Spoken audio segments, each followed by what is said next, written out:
আসসালামু আলাইকুম ওয়া রাহমাতুল্লাহি ওয়া বারাকাতুহু। আলহামদুলিল্লাহ ওয়াস সালাতু ওয়াস সালামু আলা রাসূলিল্লাহি ওয়া বা'দ। সুপ্রিয় দর্শক, আপনাদের সকলকে আন্তরিক অভিনন্দন, মোবারকবাদ জানাচ্ছি। গুরুত্বপূর্ণ একটা বিষয় হচ্ছে মোহতারাম, যে কোরআন শরীফ আছে, কোরআন মাজিদ একটা ঘরে রাখা আছে। যে ঘরে কোরআন আছে, কোরআনের পান্ডুলিপি, কোরআন সরাসরি কোরআন অথবা কোরআনের মতো কোনো কিছু আছে, সেই ঘরে স্বামী স্ত্রী একান্তে মিলিত হওয়া বা স্বামী স্ত্রী সহবাস করা, মিলিত হওয়া, এটা কতটুকু শরীয়ত সম্মত বা ইসলাম এটা কি অত্যন্ত গুরুত্বপূর্ণ, জীবন ঘনিষ্ঠ একটা বিষয় হচ্ছে। প্রথমত কথা হচ্ছে, কোরআন যদি গ্রন্থাকারে, কোরআন একটা বই আকারে, কোরআন একটা পুস্তিকা আকারে যদি থাকে, সেক্ষেত্রে তো কোরআন থাকতেই পারে। কারণ হাফেজে কোরআন, একজন আলেম, একজন হাফেজে কোরআন, একজন হাফেজা, তাদের মাঝে কি কোরআন নাই? তাদের মধ্যে তো গোটা কোরআনই আছে। আল্লাহ তাআলার কোরআন 30 পারা কোরআনই তো তাদের মাঝে আছে। এখন সেক্ষেত্রে কোরআন থাকলে অথবা কোনো ঘরে, যে ঘরে কোরআন আছে সে ঘরে যদি স্বামী স্ত্রী একান্তে মিলিত না হওয়া যায়, তো ইমানদার ঘর তো কোরআন শূন্য থাকতে পারে না। ইমানদারের ঘরে, কোরআন বিহীন ইমানদারের ঘর থাকতে পারে, এটা আমি বিশ্বাস করি না। যদিও শেষ জামানাতে দেখা যাবে মানুষ কোরআনের উপরে শুধুমাত্র আক্ষরিক ভাবে কোরআন তিলাওয়াত করবে, কোরআন পড়বে, কোরআনের বিধিবিধানগুলো বাস্তবায়ন ব্যক্তি জীবনে করবে না, পারিবারিক জীবনে করবে না, কোরআনের বিধানগুলো বাস্তবায়নের জন্য লড়াই, সংগ্রাম, মেহনত, কষ্ট এগুলো তারা করবে না। রাসূলুল্লাহ সাল্লাল্লাহু আলাইহি সাল্লাম হাদিসে বলেছেন, ইউশিকু আইয়াতি আলান নাসি জামানুন লা ইয়াবকা মিনাল ইসলামি ইল্লা ইসমুহু ওয়ালা ইয়াবকা মিনাল কুরআনি ইল্লা রাসমুহু।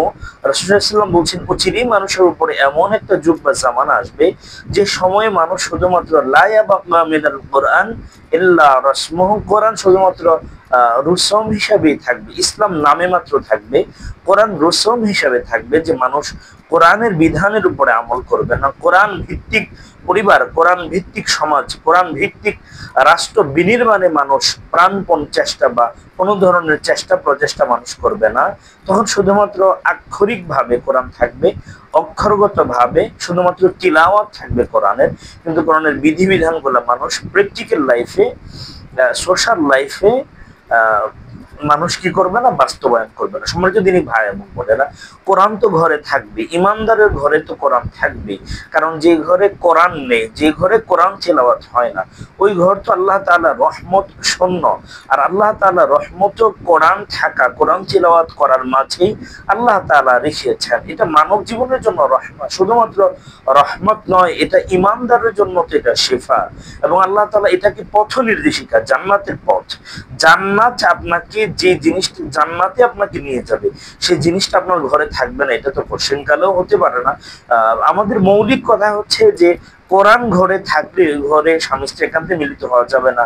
কোরআন ঘরে থাকলে ওখানে স্বামী স্ত্রী বিভক্ত হওয়া যাবে কিনা, এই সমস্ত বিষয়গুলো আমাদের কাছে প্রশ্ন অনেক বেশি আসে। এখন কথা হচ্ছে, যদি একজন হাফেজা হয়, স্বামী স্ত্রী উভয়ে যদি কোরআন পারে, কোরআনকে মুখস্থ করেছে, এমন স্বামী স্ত্রীকে তারা একান্তে মিলিত হবে না।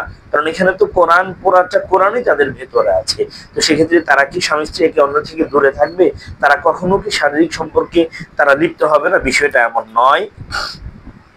স্পষ্ট বিষয় হচ্ছে, স্পষ্ট বার্তা হচ্ছে যে কোরআন প্রত্যেক মুমিনের ঘরে থাকবে, কোরআন তিলাওয়াত থাকবে, কোরআনের পাণ্ডুলিপি থাকবে, কোরআন বই আকারে থাকবে, কোরআনের বিভিন্ন কিতাবাদি থাকবে ঘরে কোরআন সম্মত। কিন্তু সেই ঘরেও স্বামী স্ত্রী অবশ্যই একান্তে মিলিত হওয়া যাবে, কোনো অসুবিধা হবে না। কেন? সেই ঘরে কি আপনারা খাবার দাবার করছেন না? ওখানে খাবার পরিবেশন হচ্ছে না? এমনও ফ্যামিলি, এমনও ঘর আছে যে ঘরের ভেতরেই তো আপনার অ্যাটাচড বাথরুমের ব্যবস্থা করে রাখা হয়েছে। তো সেই সমস্ত ঘরগুলাতে কি আপনারা শৌচকার্য, আপনারা পেশাব পায়খানা কি আপনারা সম্পন্ন করছেন না? সেগুলা মূলত মৌলিক বিষয় নয়। তবে কথা হচ্ছে, নাপাক জায়গাতে কোরআন রাখা যাবে না, নাপাক জায়গাতে কোরআন রাখা যাবে না। কিন্তু স্বামী স্ত্রী তো সাময়িক সময়ের জন্য, এ ঘর তো সার্বক্ষণিক ভাবে এমন না যে অপবিত্র হয়ে গিয়েছে, অপবিত্র স্থান হয়ে গেছে। কিন্তু স্বামী স্ত্রী ফিজিক্যাল ইন্টিমেট হওয়ার পরে স্বামী স্ত্রী গোসল ছাড়া কোরআন স্পর্শ করতে পারবে না। লা ইয়ামাসসুহু ইল্লাল মুতাহহারুন। কোরআনে আল্লাহ তাআলা স্পষ্ট করেছেন, রাসূলুল্লাহ সাল্লাল্লাহু আলাইহি ওয়াসাল্লাম স্পষ্ট করেছেন যে অপবিত্র অবস্থায় তোমরা কোরআনকে স্পর্শ করবে না। আল্লাহ তাআলা আমাদেরকে বুঝদান করুন, এমন চিন্তা থেকে বেরিয়ে আসার তৌফিক দিন। কোরআন আছে এমন ঘরে স্বামী স্ত্রী অবশ্যই মিলিত হতে পারবে।